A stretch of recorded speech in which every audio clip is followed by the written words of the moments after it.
Greetings students, my name is Mohammed Aziz and I did my integrated masters in applied physics from IIT Turkey, and I have been associated with askIITians for a couple of years now. And I am here today to walk you through the chapter of ray optics, which holds a very importance in class 12 physics.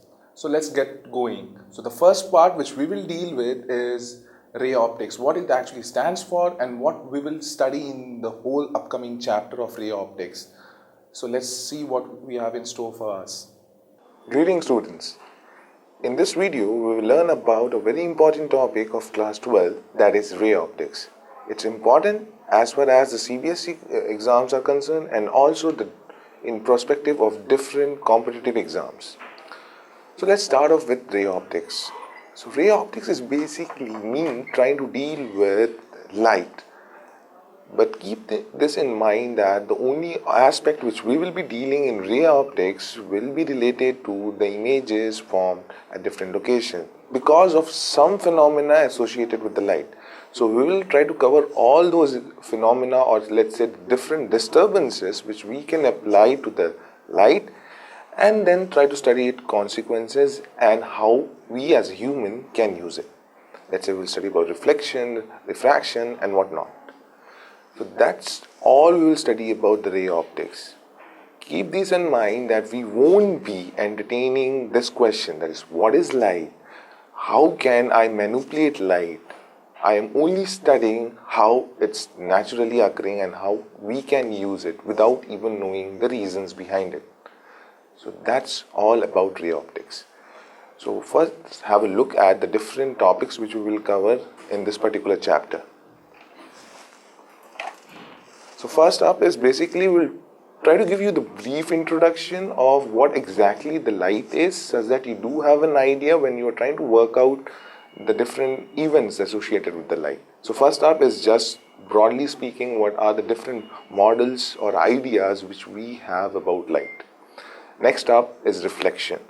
That is the most and the simplest of the event associated with the light. All of you know that the images which you see when you're standing in the front of a mirror is because of phenomena called reflection. In this particular topic, we will try to have an in-depth analysis of what reflection is exactly and what are the different mathematical expressions which governs reflection. Then it's refraction, the other phenomena associated with the light. Now we will put this phenomena in sort of different surfaces. As you know, refraction is a phenomenon where light moves from one medium to the other medium. So here we will put across the different types of medium, the shapes of the medium, and how the surface plays a very important role. So we will study about refraction from the plane surfaces, refraction from the spherical surfaces, and one of the famous instruments, so as to put out, is lens, where we can utilize that simple tool or equipment for our benefit. So we'll study about the lens. Another fascinating instrument is prism. Then comes another interesting phenomena, dispersion. So I won't like to speak right now about dispersion because it's very interesting when we pick that up from the scratch. So that's all about dispersion for now. Then we'll finally put all those events which we have known and studied till now and use it for our benefit, for our objective. My objective can be to look at very small things which I can't see in naked eye. So I made up my microscope. So how does it work?